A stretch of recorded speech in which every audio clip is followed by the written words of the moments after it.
parallelogram GAIN, GA equal to 7.5 centimeter, GA equal to 9 centimeter and angle GAI அப்படின்னு கொடுத்துருக்காங்க இல்லைங்களா, அது வந்து எவ்வளோ 100 டிகிரி.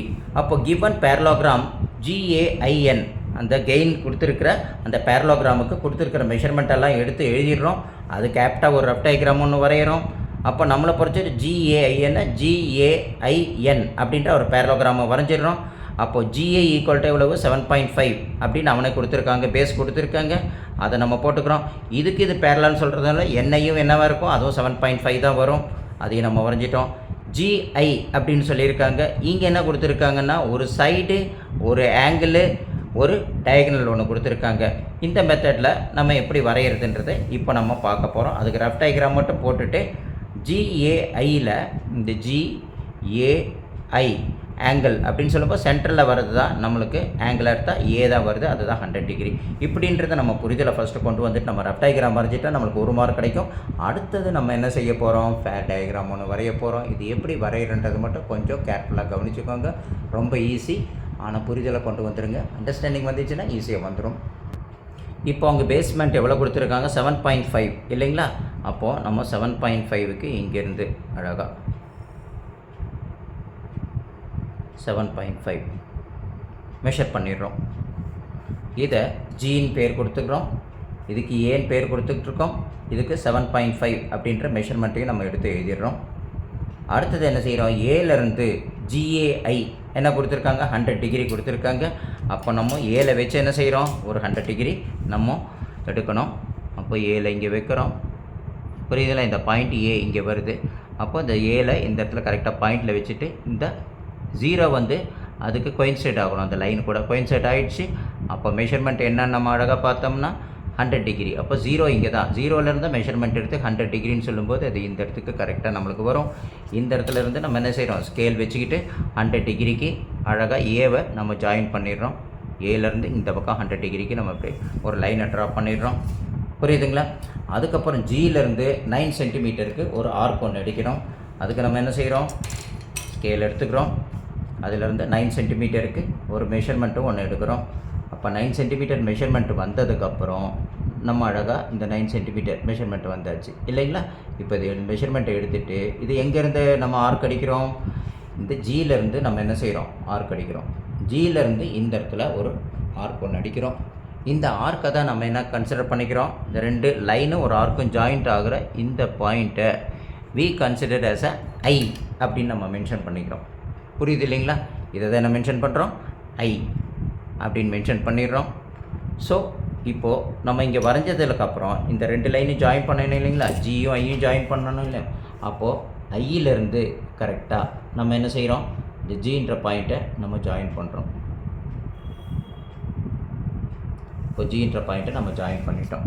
இப்போ ஜாயின் பண்ணி முடிஞ்சவுடனே நம்மளுக்கு என்ன கிடச்சிருக்கு, ஃபஸ்ட்டு ஆல்ரெடி நம்மளுக்கு ஜின்றது பாயிண்ட் இருக்குது, ஏன்ற பாயிண்ட் இருக்குது, ஐன்ற பாயிண்ட் இருக்குது. அப்போ இதுக்கு பேரலல் தானே சொல்லியிருக்காங்க, ஜிஏக்கு பேரலல் தான் ஐஎன். அப்போது இது 7.5னா ஐயிலேருந்து ஒரு 7.5 வச்சு ஒரு ஆர்க் ஒன்று அடிக்கலாம் இல்லைங்களா. அப்போ நம்ம அந்த மெஷர்மெண்ட்டுக்கு என்ன செய்கிறோம், ஐயிலேருந்து ஒரு 7.5 மெஷர்மெண்ட் எடுத்துக்கிறோம். 7.5 அங்கே அதான மெஷர்மெண்ட் கொடுத்துருக்காங்க, பேஸ்மெண்ட் 7.5. அதே 7.5ஐ நம்ம என்ன செய்கிறோம், ஐயிலேருந்து 7.5க்கு ஒரு ஆர்க் ஒன்று அடிக்கிறோம். அடித்ததுக்கப்புறம் இந்த சைடுக்கு இந்த சைடு பேரலல், அப்போ இந்த சைடுக்கு இந்த சைடு பேரலல். ஏன், இது பேரலலோகிராம் ஆனதுனால ஆப்போசிட் சைட்ஸ் ஆர் ஈக்குவல் அப்படின்ற கான்செப்ட்னால அப்போ இந்த சைடுக்குள்ள மெஷர்மெண்ட் எவ்வளோ இருக்குது அப்படின்றத நம்ம மெஷர் பண்ணி பார்க்குறோம். இந்த மெஷர்மெண்ட்டை எடுத்து இந்த பாயிண்ட் இருக்குது பார்த்திங்களா, ஐ வரைக்கும், ஏலேருந்து ஐ வரைக்கும் உள்ள மெஷர்மெண்ட் பாயிண்ட்டை தான் இங்கே ஜியில் வச்சு ஒரு ஆர்க் ஒன்று அடிக்கிறோம். இது கரெக்டாக என்ன ஆகிடும், இந்த இடத்துல பாயிண்ட்டு கட் ஆகும். இந்த கட்டான பாயிண்ட்டு தான் வி கன்சிடர்ஸ் என்னது, என் அப்படின்னு நம்ம கன்சிடர் பண்ணிக்கிறோம். இப்போ ஜியும் என்னையும் நம்ம என்ன செய்கிறோம், ஜாயின் பண்ணிக்கிறோம். இந்த இடத்துல ஜாயின் பண்ணிடலாம் இல்லைங்களா, பண்ணியாச்சு. அடுத்தது என்னது, என்னையும் ஐயும் ஜாயின் பண்ணிடுறோம். என்னையும் இந்த ஐயும் நம்ம ஜாயின் பண்ணிட்டோம். அப்போது இதிலேருந்து என்ன தெரியுது, இது 7.5னா இதுவும் 7.5 தான் இல்லைங்களா. இது both are opposite sides are parallel equal அப்படின்னால ஜிஏ ஈக்குவல் டு என்ஐ. அதேமாரி இந்த இடத்துல ஏஐ இதுக்கு இந்த சைடுக்கு இந்த சைடு ஈக்குவல் இல்லைங்களா, ஆப்போசிட் சைட்ஸ் ஆர் ஈக்குவல்ன்ற கான்செப்ட் வந்தாச்சு. இப்போ ஜியிலேருந்து ஐக்கு நம்ம எவ்வளோ வச்சோம், 9 சென்டிமீட்டர் வச்சு வரைஞ்சோம். இதையும் இப்போ நம்ம வரைஞ்சி முடிச்சிட்டோம். இங்கே ஆங்கிளையும் நம்ம மென்ஷன் பண்ணிடுறோம், 100 டிகிரி அப்படின்றத மென்ஷன் பண்ணிடுறோம். இதுதான் ஜிஏஐ அப்படின்ற ஆங்கிள். அதில் சென்டரில் ஏ வரதுனால தான் ஏக்கு வந்து 100 டிகிரின்னு மென்ஷன் பண்ணியிருக்கோம். புரியுது இல்லைங்களா? இது 7.5 வந்ததுனால இதையும் நம்ம 7.5 சென்டிமீட்டர் நம்ம மென்ஷன் பண்ணிக்கலாம். புரியுது இல்லைங்களா? இப்போ அடுத்தது நம்ம பார்க்கக்கூடியது வந்து நம்ம ஏரியா கண்டுபிடிக்கணும் இல்லைங்களா? அப்போ அந்த ஏரியா கண்டுபிடிக்கணும்னா என்னதெல்லாம் நம்மளுக்கு தேவை அப்படின்றத நம்ம பார்க்குறோம். அப்போ என்ன நம்மளுக்கு தேவைப்பட்டு வரும் அப்படின்னு பார்த்தோம்னா, இப்போது இந்த 2 பேரல் லைனுக்குள்ளே டிஸ்டன்ஸ் எவ்வளோன்னு கண்டுபிடிக்கணும்னா இப்படி ஸ்கேல் வச்சுட்டு இந்த இடத்துலேருந்து நம்ம மெஷர்மெண்ட் என்ன செய்கிறோம், ப்ளேஸ் பண்ணிட்டு வரோம் இல்லைங்களா? அப்போது இந்த 2 பேரலல் லைன், அதாவது ஆப்போசிட் சைட்ஸ் ஆர் ஈக்குவல் அப்படின்ற கான்செப்ட் நம்மளுக்கு தெரியும் இல்லைங்களா? அப்போது இந்த இடத்துல வச்சுட்டு நம்ம என்ன செய்கிறோம், 2 பேரலல் லைனுக்கு ஆப்போசிட் சைடையும் என்ன செய்கிறோம், டிஸ்டன்ஸ் எவ்வளோன்றது பார்க்க போகிறோம். புரியுதுங்களா? அந்த டிஸ்டன்ஸை தான் இந்த டயக்ராமை பொறுத்த வரைக்கும் என்னவாக இருக்குது, நம்மளுக்கு ஹைட்டாக இருக்குது, அது பர்பண்டிகுலராகவும் இருக்கணும்.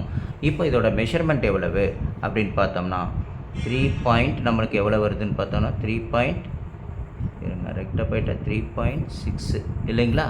ஓகே, 3.6.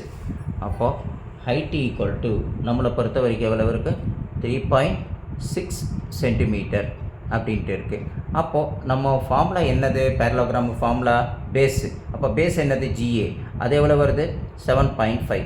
அப்போ அந்த 7.5ஐயும் அந்த ஹைட்டு பி இன்ட்டு ஹெச் தானே ஃபார்முலா நம்மளுக்கு ஏரியா கண்டுபிடிக்கிறது பேரலோகிராம். அப்போ பேஸ் இன்ட்டு ஹைட் 7.5 இன்ட்டு 3.6 ரெண்டுத்தையும் மல்டிப்ளிகேஷன் பண்ணி போட்டால் நம்ம கேல்குலேஷன் ஏரியாவும் நம்மளுக்கு ஃபினிஷ்ட் ஆகிடும்.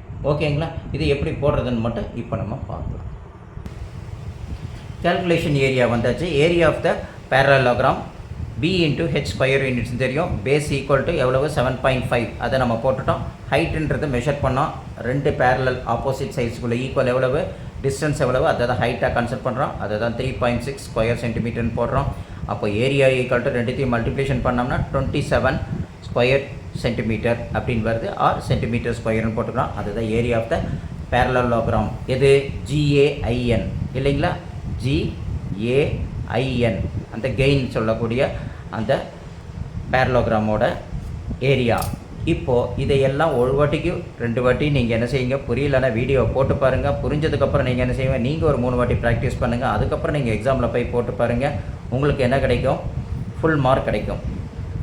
டயக்ராமை வரைங்க, கேல்குலேஷனை போடுங்க, ஸ்டெப்ஸை எழுதுங்க, ப்ளஸ் ரஃப் டயக்ராம் போடுங்க. டோட்டலி 8 மார்க்ஸ் இல்லைங்களா? அது ஃபுல்லாக உங்களுக்கு கிடைக்காது.